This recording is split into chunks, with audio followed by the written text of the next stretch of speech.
2 million pounds of steel and coal harnessed together furnish the power that drives Rio Grande Scenic Limited westbound over towering Continental Divide, through rugged Tennessee Pass, 10,240 feet of elevation in a land of Herculean proportions, down a granite vertebra of the backbone of the North American continent, into color-splashed canyons mottled with spruce and pine, evergreen sponges that retard the rush of water from eternal snows.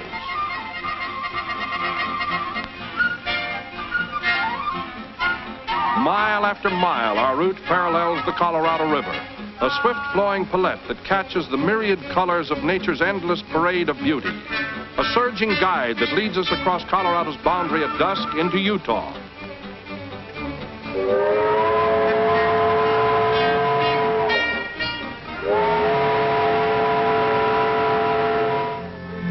Now a mysterious land of empurpled distances, shadow-tinted by a retreating sun. Rhythmic wheels symphonize a lullaby of flanges and rails, desert night and sky spangles, past small way stations, on to a dawn destination, Arches National Monument, which is reached from a tiny desert outpost, Thompson, Utah.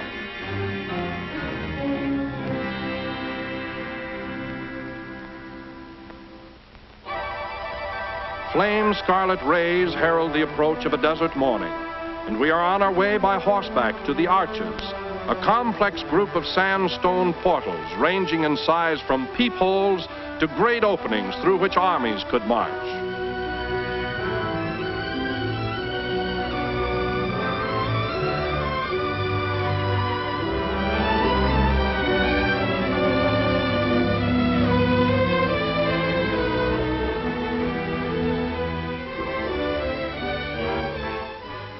Everywhere they exhibit a wizardry of sculpture, great bowls of sandstone perfectly engineered.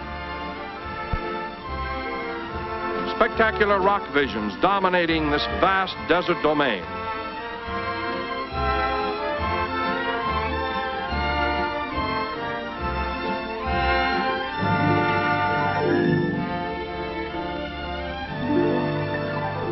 The giant openings are natural windows through which we view an enchanted land. Red rocks and sagebrush reaching out to the mighty snow-capped La Salle Mountains. Like a fantastic scene from the Arabian Nights, we succumb to the spell of a desert witchery and are enthralled by an unbelievable processional, a parade of elephants, mighty stone pachyderms, as if waiting the appearance of a bejeweled potentate. This is a world of magic windows, grotesque grandeur created by wind and erosion.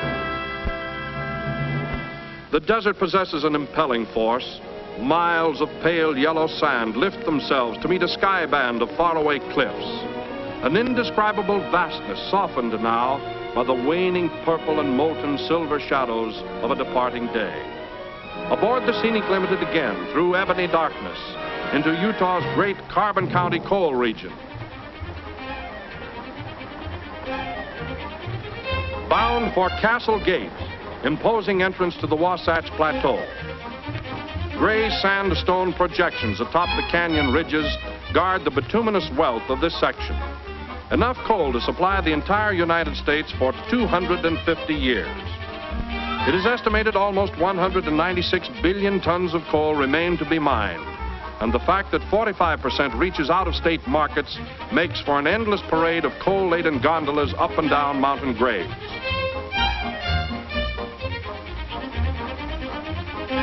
The coal resources of Utah are enormous, with 1/5 of the state underlaid with this valuable combustible mineral.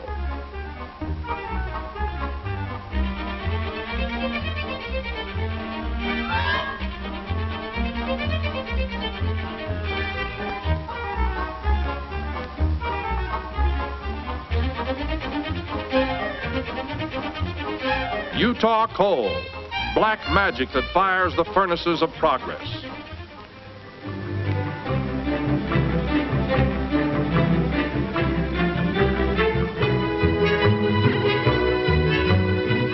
Lunch, a pleasant interlude, tasty dishes spiced with fleeting scenes.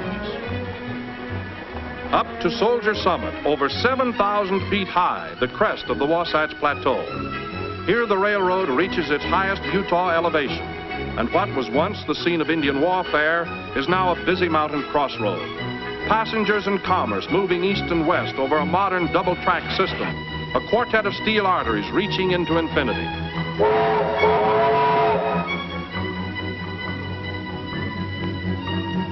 We're over the hump and it's down to Provo, Utah's third largest city.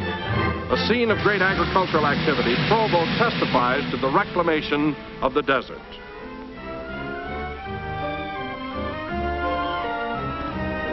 A bronze plaque commemorates the historic trek of Father Escalante, priest and pathfinder, who entered this region in 1776.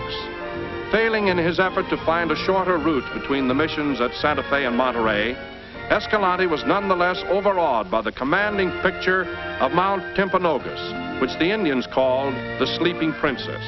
Over 12,000 feet high, it is a perpetual spillway for the crystal cold liquid snow rushing to assimilate itself with Utah Lake, the largest body of fresh water in the state and the fountainhead of Utah's vast and important enterprise, irrigation. To the Mormon settlers, this lake was the Sea of Galilee in their new Holy Land, supplying water for Utah's River Jordan.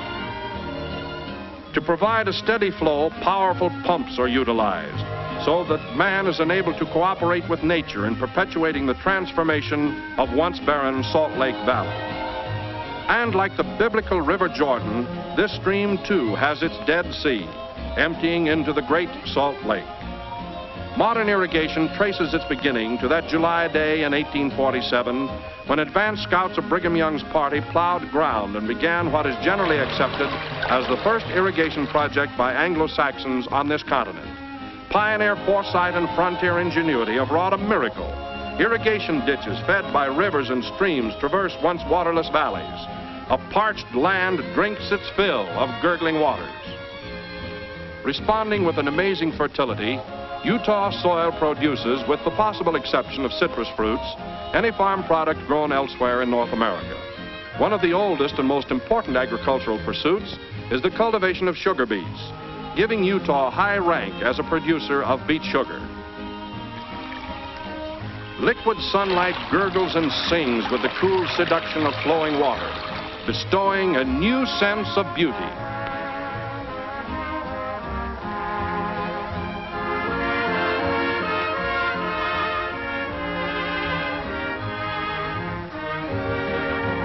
Flowery aisles of cherry blossoms are dreamy avenues of fragrance, spreading out in broad, open meadows of color.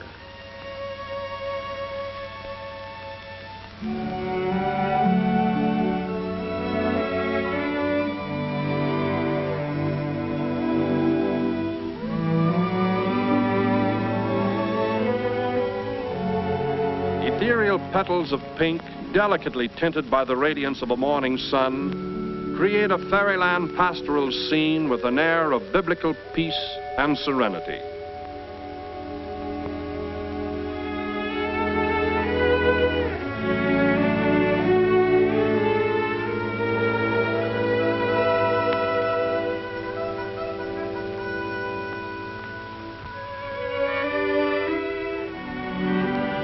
These are the children of earth and water, decking themselves in petal splendor, saluting the birth of a desert empire.